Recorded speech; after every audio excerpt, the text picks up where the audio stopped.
जसं की तुम्हाला माहीतच आहे, परवा माझा बड्डे होता.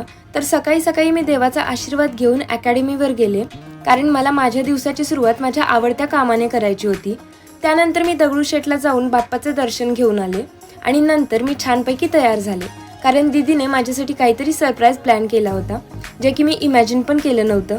त्यामुळे हे सगळं बघून मला खूप भारी वाटत होतं, कारण मला पहिल्यांदाच असं सरप्राईज मिळालं होतं.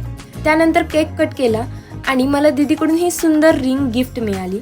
त्यानंतर आम्ही थोडा डान्स केला. बबडी तर सगळे फुगे बघून खूप भारी वाटत होतं. इकडं भैया जिजूंना पोज द्यायला शिकवत होता.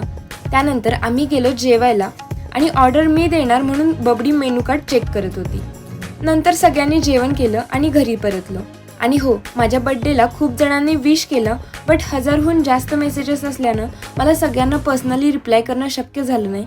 सो मी या माध्यमातून तुम्हा सर्वांना थँक्यू बोलते. आणि हां, बड्डेचा फुल व्लॉग यूट्यूबला